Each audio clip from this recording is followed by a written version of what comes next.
Guys, and we are back with part two. That's right, part two. Hopefully you guys watched part one. How to start a hot sauce business, right? The first thing, we just talked kind of an introduction. I just talked fast. We just kind of flipped through the book a little bit to kind of give you guys this overall overview of this course. It's not even really an overview. I am just telling you guys that the first thing that you must do when you want to start a hot sauce business is take the acidified foods course and pass the acidified foods course. Once you do that, everything else comes after. Do not start anything else until you do this. I say this. Imagine that somebody spends thousands of dollars with websites and bottles and all this stuff. They get labels made. They form an LLC. They got customers lined up. They got people that want to sell their stuff on their website. And then they go and do this last and they fail it. Okay? Now you can retake this, no doubt. But the thing is that on each module, you only get 2 tries. So I'm going to tell you right now, I studied a week, each thing in here, each mod for a week. I passed pretty good, okay? Flying colors, but once I tried taking 2 mods, studying 2 mods and taking 2 mods the same day. And one of those mods, Uncle Bull Cow, failed. And I about lost it. Now I went back and refreshed on some things for a couple days, went back and took it and passed it with 100%. But make sure you study. This is very important. So today I just want to talk about the second part of this. The second mod is going to be pH. We have an introduction to pH. I'm not going to read the whole thing. I will read the first few sentences. Acids have been used as a method of preserving foods since ancient times.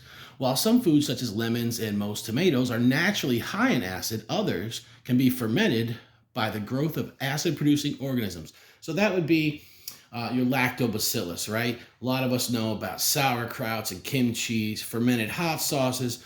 Some of you people are actually doing fermented hot sauces out there. But this is mostly about acidified foods. Most of the time, most of the people that are going to be taking this are going to be using vinegar or citric acid or stuff like that. So what you're going to do is you're going to go through, it's going to introduce you to pH. It's going to go through it extensively. It's going to talk about the bases and, the neutral versus the acidified, the acids and all that. It's going to talk about acids and bases over here. It's going to really break down the molecular structure of all of this for you right here. It's very in-depth. Don't mind my sloppy handwriting. Like I said, I didn't write a lot of notes in here, but I did write some. But I had a notepad and I really did take notes on this on the side. So you're going to go through this. You're going to learn the molecular structures. Do not be intimidated by this stuff, guys. When I first seen this, it was a little bit much. I'm kind of like, wait a second, what's that? But just read over it. If you're like me, you'll kind of scan through something fast. And that's one reason, too, I'm trying to show this so you guys can have this kind of just set in your head. It talks about buffers. You're going to learn about buffers and talk about different things where they buffer at. Like, for instance, acetic acid versus citric acid buffer at different levels and whatnot. And you're going to talk about your pH. You're going to talk about pH meters. You guys don't want to use strips. They're good to have as like something for a backup. Like, say for instance, your pH meter did go out, and you're just like, well, I just want to make sure or something like that. I guess you could use them, but I'm against strips for the most part. So you're going to talk about your different acids in here. Your acetic acid, lactic acid, citric acid, malic acid, benzoic, sorbic, all of that. Your pH. And different pH meters, what are you guys using? You see what I'm saying? Some of these machines here can cost thousands and thousands of dollars. Some of them can cost hundreds, and some of them can cost $100 or less, okay? And if you guys want to talk about pH meters, I will maybe make a separate video, or at the end of one of these videos, I'll actually put the pH meter that I use. The one that I use was recommended by other hot sauce companies, and I heard good things about it, and I've been using it for quite some time, and it is spot on. I'm going to tell you how close my pH meter is. I sent 3 sauces, the sauces you see in the thumbnail of this video. I sent them off to testing to NC State, where they use this. They use a fancy schmancy one, right? And my sauces, their tests were exactly the same as my pH meter that I used, that I bought off of Amazon. So that proves that it works, right?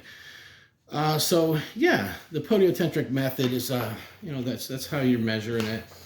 It's going to also talk to you about different thing, how temperatures, affect pH, and your different liquids that, you will have that come with your pH meter. Hopefully if you buy a whole kit, whereas you have a 4, 7, those are kind of to measure, that's to test, to calibrate, storing liquids so that your probe doesn't dry out or anything like that. So this is a very good, this is so extensive, and then the pH thing, and I really enjoyed this mod. There's some other ones that I was a little intimidated by, and I did not enjoy as much. Let me just say that. And there were some that were easy peasy for me, second nature, which we will get onto, one of them being GMPs, because I worked in kitchens for so long. But most of this stuff is basic. A lot of you guys that are making hot sauce, you're always searching for a 3.5, or something like that. So, you guys can go up to 3.8. I always, people always say just stay below 4. I always say up to 3.8 is fine. And that's just, my rule of thumb. That's where I like to stay. But 3.5 is a good target. Most people are taught that. Most people kind of know that from the internet, from watching other people. So you're going to talk about predominant acids, titration procedures, and all of this good stuff. This is not that bad. It's really interesting. I really like the pH section of this, and I passed this with 100%. It was not an issue at all. So you're going to go through this. You're going to see different procedures for acidification. So you got your direct batch, your blanching in acidified solution, stuff like that, immersion, and addition of acidified foods into low acid foods, right?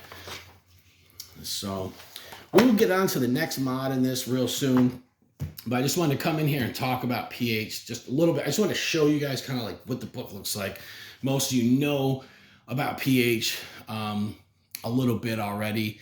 So, is it kind of like, something that's, if you're making hot sauce, you already know it. So this really, there's some of the stuff you're going to already kind of know when you're reading over it, but there's other stuff that you don't know. And that's what this course is for. This is a very good course.